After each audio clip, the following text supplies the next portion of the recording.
to Book 101 Review. Book 101 is all about the books that I read for the last 40 years. And today I have my special guest. She is RN empowering nurses to personalize stress relief that works. No other than Miss Jenny Lytle. Hello. Thank you so Welcome to much. book. Yes, welcome to Book 101, Miss Jenny. And can you please introduce more about yourself? Sure. Well, like you said, I'm a nurse. I've been a nurse for 30 years now, and I also work as a coach, helping nurses and other caregivers, and just people who are stressed out and needing to figure out how to tackle that a little bit. Um, I'm really passionate about self care and stress relief, and I think it's something that a lot of us are really bad at naturally. So I'm trying to change that. Yes, thank you for changing that, Miss Jenny. And we salute you for sharing your knowledge and wisdom to the world. Well, thank you. And today, let's talk about self care and its vital role in sustainable caregiving and personal fulfillment. Why do so many people view self care as a selfish rather than essential? Well, I think that from the people that I've talked to and research that I've done, a lot of that is related to the caregiver um, innate feelings that are in a lot of people who are in nursing, who are in some type of caring roles. We feel like we need to be taking care of everybody else. And the thing is, I mean, we're biologically wired that way to be in community, to be helping each other with things. And so we get satisfaction from that. But it can get kind of lopsided where we give and give and give, and we're not taking time to take care of ourselves. And when we do that, then it ends up getting to a point where often we're not able to continue caring for the people that we care about because we just don't have the energy anymore. We don't have the emotional capacity to do that. And that's why I really challenge the thought of self-care being selfish. And a lot of that came from my own journey, where I was one of those people who gave to everybody else and thought that I would just get around to taking care of my own needs at some point. And instead, I ended up burnout and frustrated and left nursing for a little bit. How does the proper self care actually make us better than caring for others, Miss Jenny? So, in order to be able to care for other people, we have to have something in reserve. There's talk of, you can't pour from an empty cup. And when we get on an airplane, we're reminded to make sure that we put our own oxygen mask on first. And at first that feels very counterintuitive. If I have a child with me or somebody who's not able to help themselves, then our gut reaction is, well, of course I'm going to make sure that they're taken care of first. But especially when someone isn't able to take care of themselves, then we really need to make sure that we are in a position to be able to help them. And the only way that we can do that is if we are fully functioning and in a coming from a healthy place ourselves.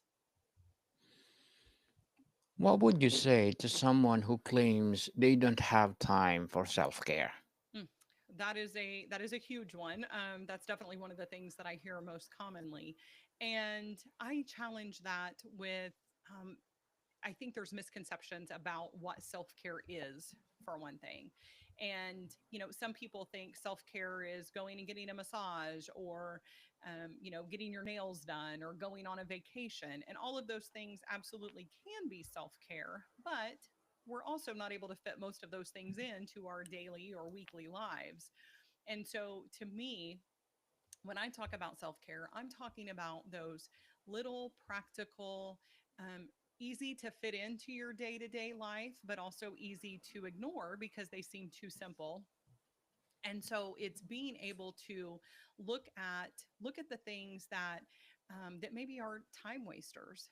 Most of us spend a whole lot of time on social media, and not just to connect with people, but scrolling your phone and watching TV, doing those kind of things where we could fit in a minute or two. And really, it only takes a minute or two throughout your day to really start having a big impact on your stress levels, on your self care. And what you notice is as you do those things, as you start to prioritize yourself in little bits throughout your day, and maybe it's something as simple as staying in the bathroom for an extra minute and taking some slow, deep breaths.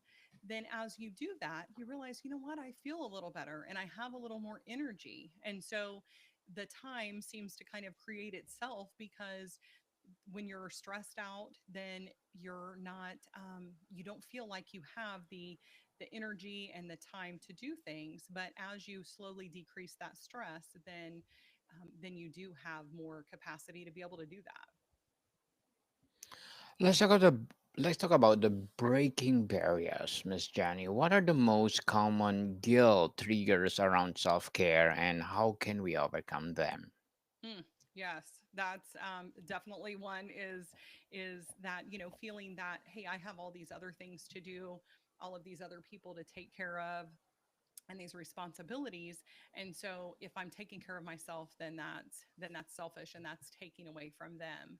And I counter that with, if we are neglecting ourselves, then we're not able to show up as the best versions of us for the people that care about us. We don't have as much energy, we don't have as much compassion, we don't have as much patience. And when we take that time for ourselves, and again, it doesn't mean that we're ignoring everybody else. It's not about, spending all of our time on other people or all of our time on ourselves. It's doing the things that fill our own cup, that leave us energized, so that we're able to be a part of the things that matter most to us, whether that be family or friends, and work, and all of those type things that are important to us. So that's one of the big ones, is just it's the subtle mindset shifts that that maybe you think, okay, I have children at home, I'm caring for children, or maybe I'm caring for a loved one, or I have all of these work responsibilities, and so I don't have time for that. But when you have all of these things that feel like they're so important that you can't take time for yourself because all of these other people are counting on you, then because partly because of what happened with my mom and her sudden passing, I believe that that's the reason that we need to really prioritize taking care of ourselves. If we have a lot of people who are counting on us, then that's all the more reason to make sure that we're taking care of ourselves, so that we're here not just for ourselves, but for those people who are counting on us too. How can we reframe self-care from being indulgent to being preventative medicine? Well, I think part of it is thinking of it like, the way that I just described, but also, when we ignore the signals that our body is sending us, when we're extra stressed, there's signs that we get. It doesn't just happen all at once. Maybe it's we're feeling a little more tired, or we're having more headaches, maybe some stomach issues, a little brain fog, we're a little more irritable. And when we ignore those things, eventually, if it gets bad enough, then we're going to end up sick. And maybe it's with a cold or something like that. Yes, it can be something more serious, but we're going to end up having to make time for those types of things anyway. And if we instead incorporate little things that matter to us, and that's a big part of my approach, is that self-care needs to be personalized, because the things that matter most to me, the things that really replenish me and make me feel, like, hey, I'm ready to go now, those can be very different than the things that do that for you. I was just talking to a friend who loves to fish, and that's not my thing. I love to be outside and in nature, but I don't fishing, that is not something that would be enjoyable for me, but it is for her. And that's the key, I think, is just knowing, taking the time to figure out what is it that really brings me joy, that helps me to feel more replenished, and being able to then take care of the things that I want to take care of outside of outside of myself. Miss Jenny, let's talk about the practical self care. Mhm. What does truly restorative self care look like? Um, I think that really depends on the individual. But the first step is just getting curious about what kind of things help me feel better. When I do these things, do I feel better? Do I feel worse? When I'm around these people, how do I feel? Are they things that energize me or things that drain me?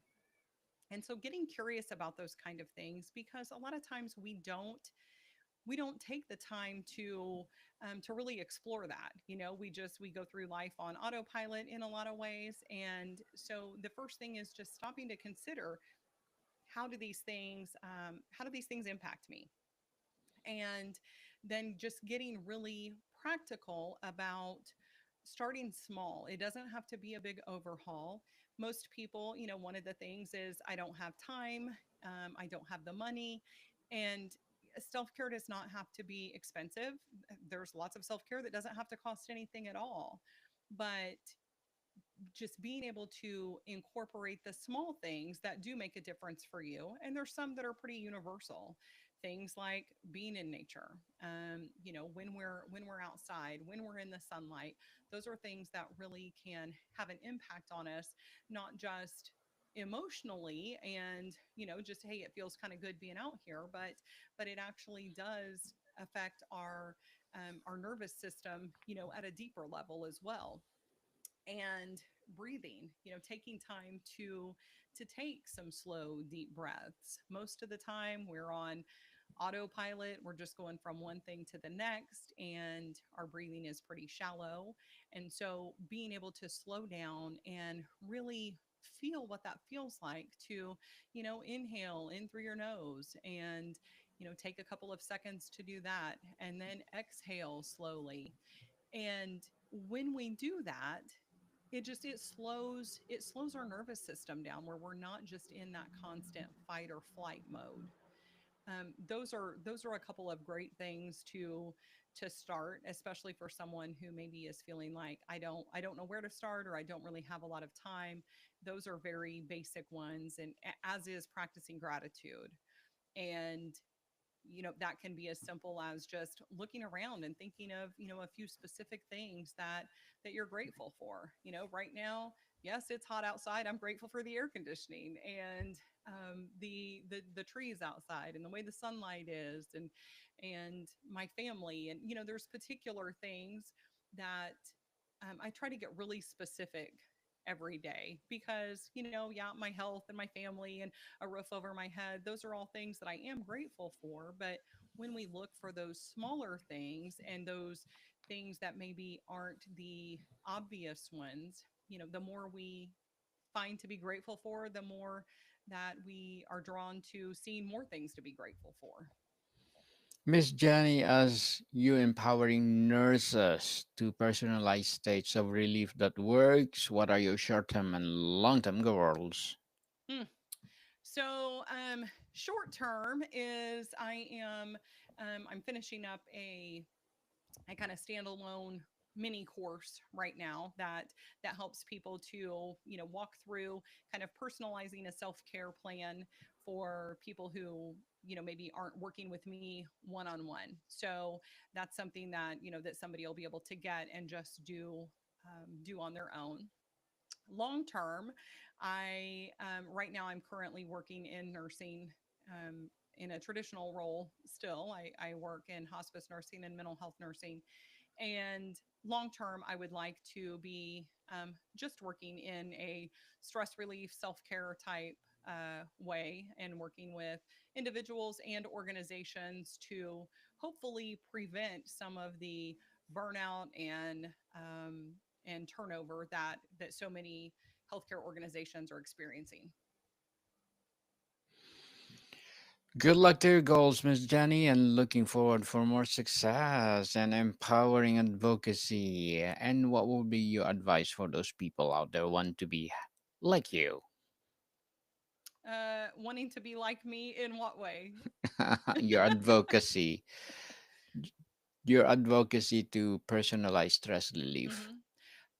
So I think, just start wherever you are. Start with the things that matter most to you and the people close to you, and help them to see. And part of that, I believe, is by us modeling that, seeing the little ways that you can incorporate self-care into your life, and then sharing that with others, and helping people to realize that it doesn't have to be all or nothing. It doesn't have to be something that is perfect, but just ways to incorporate those little things into our day to day lives. Well, thank you for that advice, Miss Jenny. And can you please recommend a book or books that influence your journey? Yes. Um, I am currently listening to the Let Them Theory by Mel Robbins.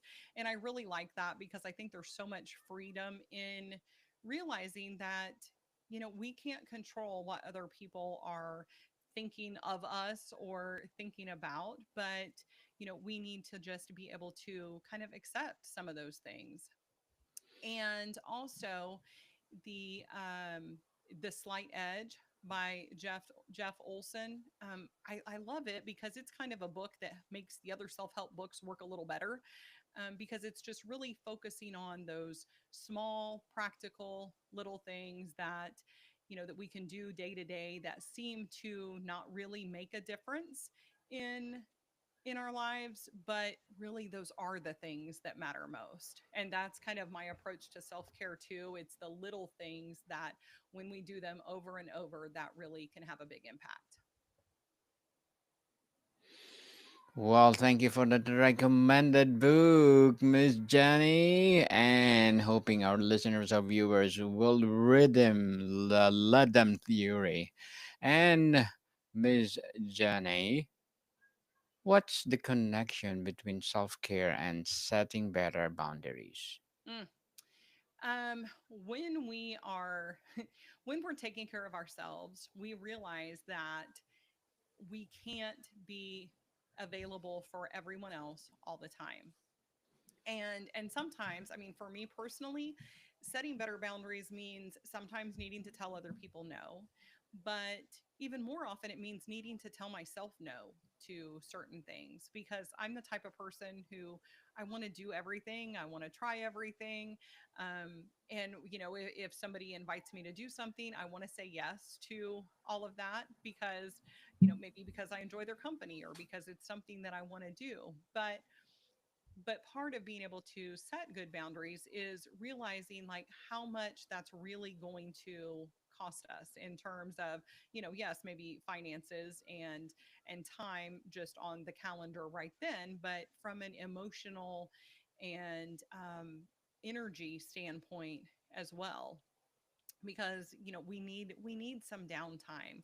We need time to be able to reflect and to prepare for other things instead of just going from one thing to the next. So having good boundaries is a great way to be able to really honor what matters most to us, because when we say yes to something, that means we're by default saying no to other things. Yes, definitely.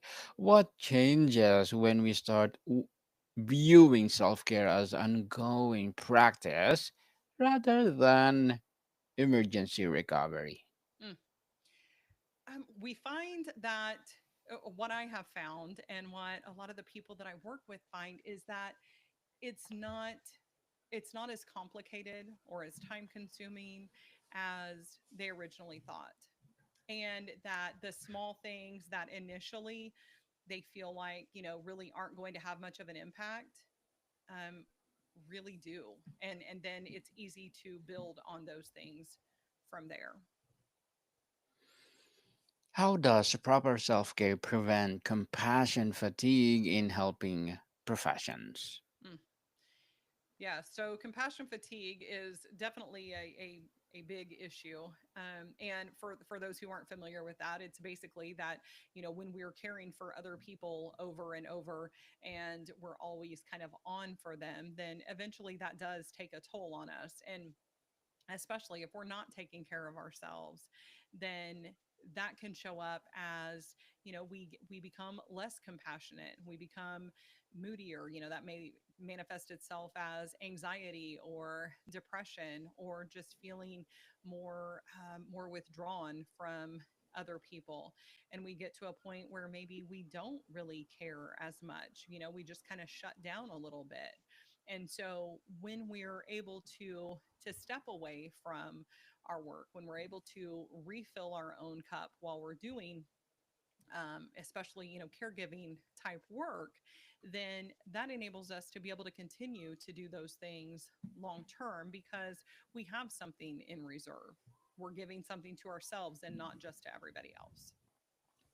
Miss Jenny, before we wrap up our discussion for today, I'm inviting you to please do listen to my other podcast, people. My other podcast, because my abstract essay is already in fifth season, abstract poetry in second season, and my book 101 review in fifth season too, comedy 101 in second season, and my food 101 in fifth season as well. Geography 101 in fourth season, and my baby podcast Law 101 and Mental Health 101. Love letters in third season, and Movie 101 review and Music 101 in fourth season, and Science 101 and Sex 101 in its first season. Please listen to them wherever you listen your podcast. So, Miss Johnny, if you could get everyone to adopt just one self-care habit, what would have the biggest ripple effect? Mm, that's a great question. I think that the thing that would have the biggest ripple effect is to take time to ask yourself, at least, once a week, ideally once a day or even more. But whenever you're feeling overwhelmed, stressed out, just stop, take a couple of deep breaths, and ask yourself, what do I need most right now?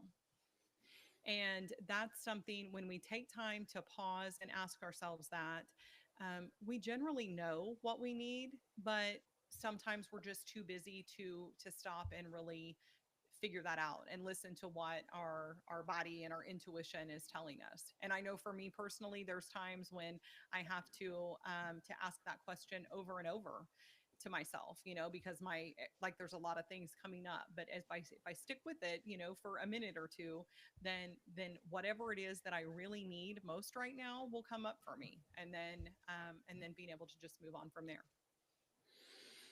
Miss Jenny, thank you so much for sharing your knowledge and wisdom to the world. So, can you please invite our listeners to support your advocacy or whatever projects that you're doing right now? Absolutely. Well, thank you so much, Daniel. I appreciate it. So I do have a book called Self Care Isn't Selfish: The Compassionate Nurse's Step-by-Step Guide to Personalized Stress Relief. And your listeners can grab a copy of that on Amazon. It's audio, paperback, Kindle, and or they can grab a free copy on my website. And I've also got some more stress relief and self care resources that are available on my website for free. So, and that's at jennylytle.com, JennyLytle.com. Yes, people, let's support Miss Jenny Lytle, because if you support her, for sure, more and more and more empowering books to come, more and more empowering advocacy to come.